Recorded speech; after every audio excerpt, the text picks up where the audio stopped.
Okay, so here I got a Murray Pro Series Snowblower, 2015. Great condition, no rust. But I bought it for $100 Canadian, and it doesn't start. I already tried, or I already took off the carburetor cover. I'm taking off the carburetor next, but I need to drain the gas first before I make a mess. And then we'll get to it. So to drain the gas, there's a hose clamp right here. You're gonna take that off and the gas is just gonna pour out. So make sure you have a container you don't care to get gas into, so it pours in. Once you pull back this hose clamp with pliers, just grab a flathead screwdriver and pry it off. You're gonna get some gas in your hand, so you can wear gloves if you want, but just have a jar handy to catch the gas afterwards. So as you can see, I'm just prying off with the flathead screwdriver until it pops off. And just like that, it's pouring into the jar. So I'm gonna let this drain out, and then I'm gonna take the carburetor off, and I'll show you how to do that. Okay, so there's this shield. I already took it off, but there's a bolt here and 2 bolts here. All you need is a Phillips head screwdriver, and take those out, and this part comes right off like that.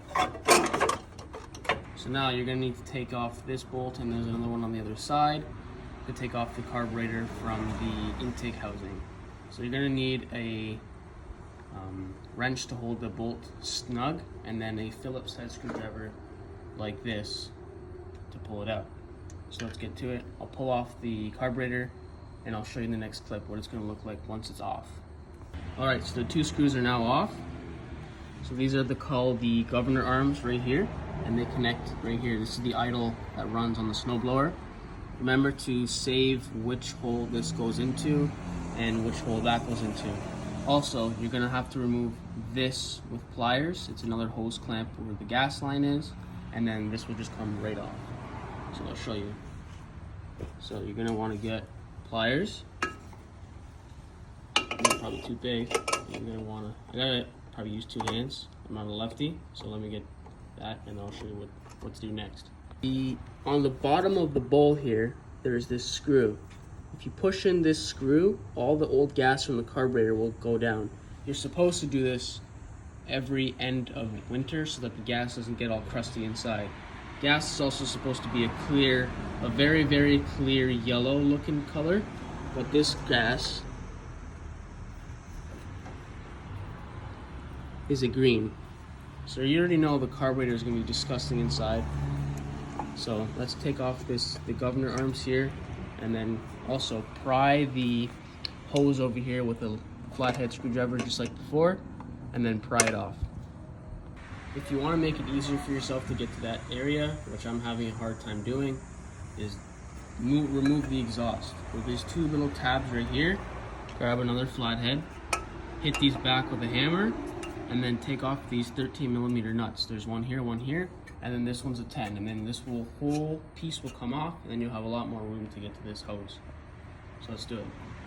These bolts are probably going to be really seized on there, so you're going to get either some PB Blaster in America or some Freeze Out in Canada, and you just want to be generous with this stuff. Shake it and just spray it on the nut, on the bolt, up here as well, and then these will come off very easily. 13 mil. There we go. Comes right off. You're also going to want to put these bolts somewhere where they don't roll off or you can't get lost. And just like that, the exhaust comes off. Now we have a lot more room to access the carburetor and the governor springs. Now that the hose is removed, just pinch off with some needle nose pliers to take off the primer bulb hose right here, and then if you wiggle this a certain way, the governor arm will just slide right out like that, and that's it. Take off that one little hose right there and the carburetor is free. And just like that, the carburetor is now off. So I'm going to clear my work table and we're going to diving into the carburetor. I'm going to show you how to clean a carburetor and what to do. Okay, now that the carburetor is off the snowblower, and here it is, always put something down, whether it's a cloth or a paper towel, so any gas that comes off obviously absorbs it, but in case you lose a nut, it's easily able to see. So right now we're going to loosen this 13 millimeter nut, and then the bowl will come off. Alright, we're loosening the nut now. Right off the bat, the main jet is clogged. As you can see, you're supposed to see a hole right through it, and you can't see anything. So now, usually the bowl is really hard to take off because it's been sitting for so long, so you get a rubber end of a screwdriver and just tap the edges, and then it'll come off.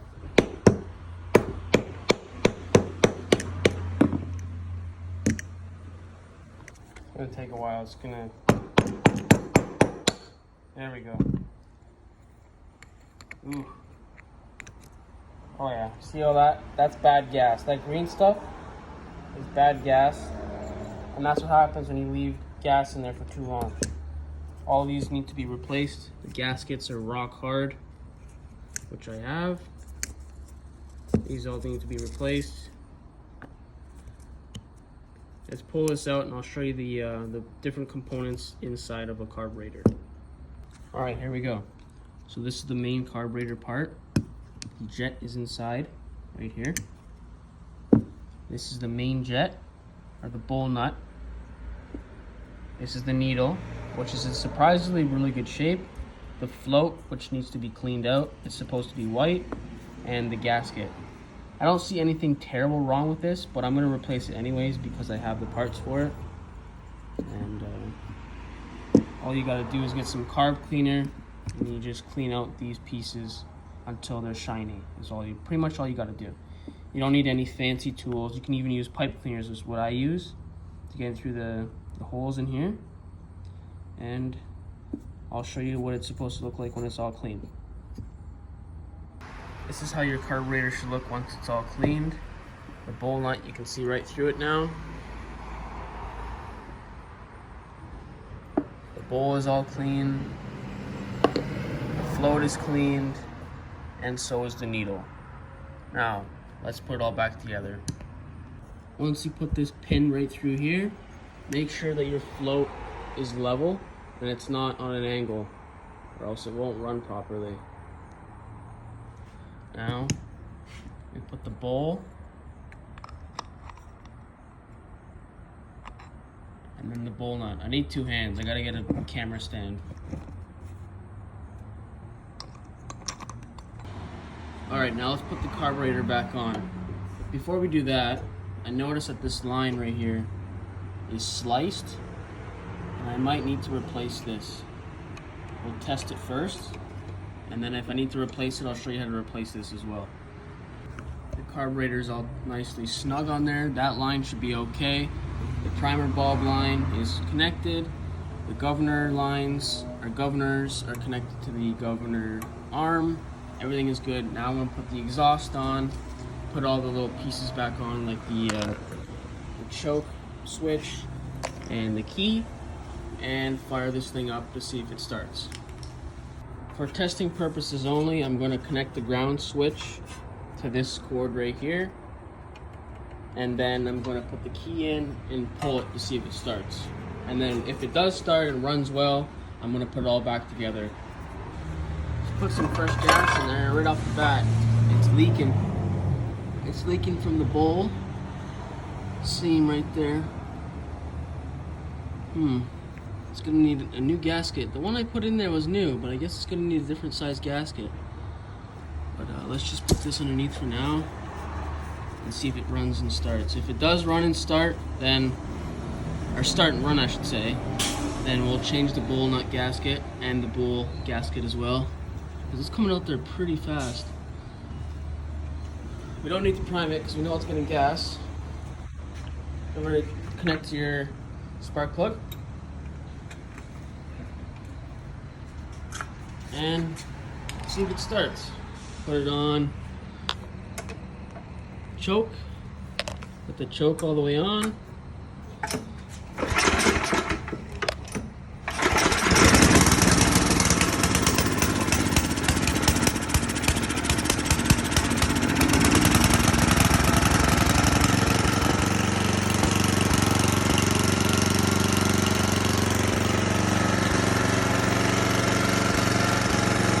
Okay, everything is all good again. It's not leaking anymore. Everything's back together. Now it's time to change the oil while the engine is nice and warm. So I'll show you how to do that. Make sure the spark plug is always off when working on it. So now you're gonna get either a drill, which is easier for me, and take off this nut right here. And get something that's easy that you don't care to get oil in to catch the oil after, so it doesn't make a mess.